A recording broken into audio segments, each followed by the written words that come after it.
Greetings, everyone. This is SistahCrystal here with Other Side of 40, and I'm going to get right into it. Today, I just want to make a video talking about what I have learned in the 2 years since becoming a content creator here on YouTube. Well, first of all, it's really been a journey. When I first came on YouTube, I wasn't creating content. I was just posting videos from my old VHS collection, videos that I had recorded off of the television, back in the day.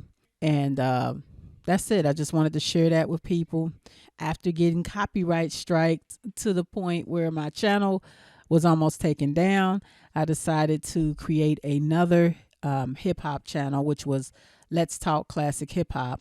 My first channel was, I still have these channels, thank goodness. But Classic Hip Hop Storage Box was my first channel. And then I created Let's Talk Classic Hip Hop in March 2018. And I was just going to talk about hip hop. And at the time when I came on here, it was recommended that people do a niche type channel. Meaning, for those who don't know, you pick a specific topic and you stick with it. So I thought about it. I was like, well, I like classic hip hop, so I'll talk about classic hip hop. But what I wasn't in for was that I would want to talk about other topics on my channel. And I actually experimented a little bit with trying to talk about other topics on my hip hop channel. However, I quickly learned that my hip hop audience was not interested in hearing anything else from me except for hip hop. So that was my first lesson that I learned. Meaning, the way you start your channel and the way you get your subscribers, that's what the subscribers subscribed for. I created a second channel, Let's Talk Classic Hip Hop Remix. I created that channel because I had gotten copyright striked from the previous channel. And so that channel, people only want to hear about hip hop, which I understand that. But I knew I wanted to speak about other topics besides just hip hop. So I created Other Side of 40 channel.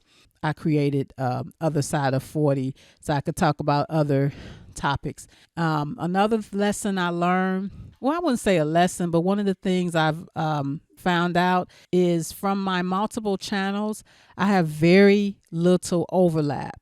So the people who subscribe to my Let's Talk Classic Hip Hop channels, whether it's the original channel or the remix channel, they haven't crossed over to each other, and they have not crossed over to my Other Side of 40. I would say maybe about 5% of my audience followed me over, and the other 95% of the audience stayed on the channels. Another thing I learned, that when people usually, they'll subscribe, they may not necessarily unsubscribe. And so that's what's going on with my Classic Hip Hop Storage Box channel. Now, if you check that out, I have currently over 17,000 subscribers, which sounds very impressive. However, I'm in the midst of trying to revamp that channel because that channel was briefly monetized for a very brief time, like maybe a month. And that was back in 2017.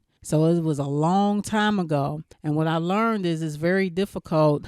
Like, once you get AdSense on a particular channel, that AdSense is with that particular channel. I could be wrong on that, but that's why I'm in the midst of trying to clean up that channel, because AdSense is with that one. So that was another thing I learned.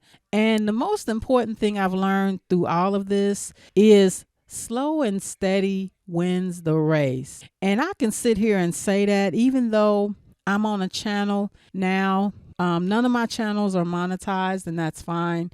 I didn't come on here to make money. However, once I learned that you could make money, I like the idea of possibly being able to make some money doing something that I like.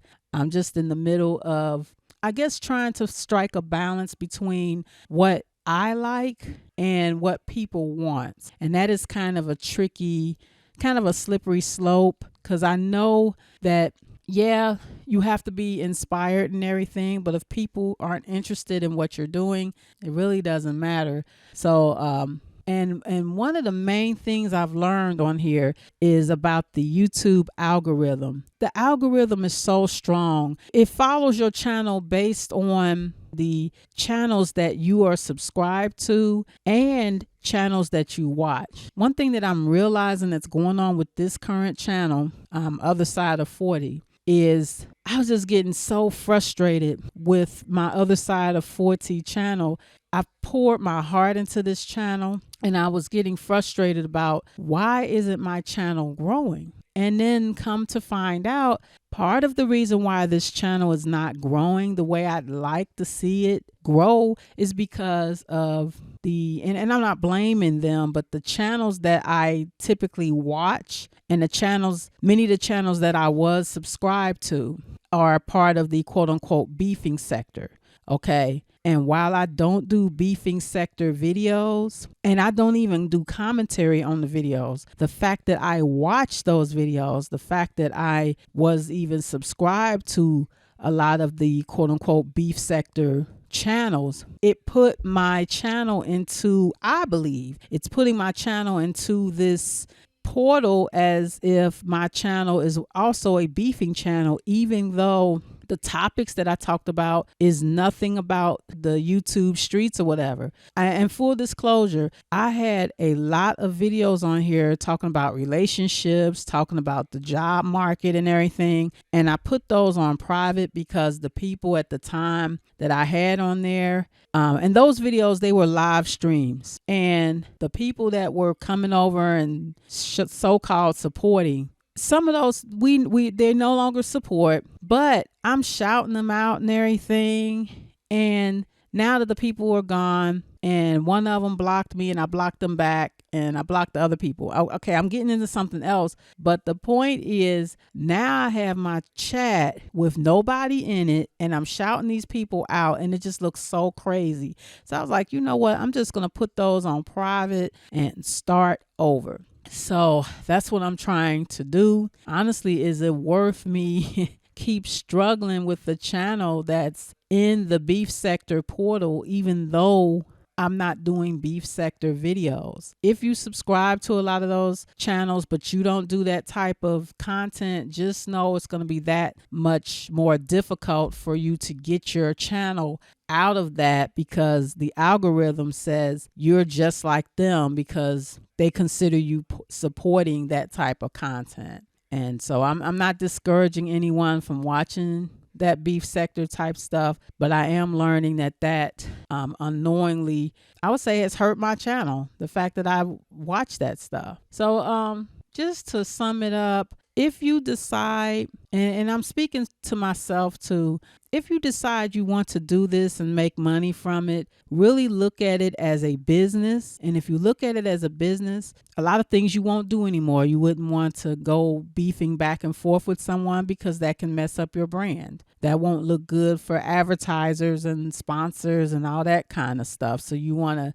keep that in mind. Unless your brand is beefing, then that's fine. But for me, that's not the brand I'm trying to build. So that doesn't look good for me on my channel. So just be mindful once you decide you want to become monetized, or you're considering doing this and possibly making income from it. Really think about how you want to present your channel. I made so many mistakes, but I'm actually happy that I have had a chance to just learn from my mistakes and go from there. Oh, also too, study. Like, read up on the policies, know the rules, and do not be fooled by the fair use. Everybody, people keep hollering about fair use. I did a video on fair use some months ago, or maybe almost a year ago. Fair use is just a defense. Fair use is not going to hold over. Disclaimer, I am not an attorney. I'm just going by my experience on here. Be careful using other people's content, especially other YouTube content creators. Be careful using their content and hollering fair use, because, at the end of the day, it's not your content. But again, slow and steady wins the race. Figure out what you want to do. I am learning too. It's good to really have something that you're known for. That's it. I just wanted to kind of put my thoughts out here. Keep on putting your content out there and study. Take some time, put it in your schedule to study and learn the different trends that's going on as far as the algorithm, as far as what's popular with content, what people are looking for, especially now with this pandemic that we're in. I think this is a great opportunity to kind of explore different things you haven't explored before, even if it's, being a content creator, learning about websites or something like that. Just think of some other stuff that you can get into. My thought is if you have a working computer and internet access, that is a blessing. And so I'm going to use it to the best of my ability, and I hope you would too. So this is Sister Crystal with Other Side of 40. And until next time, take care.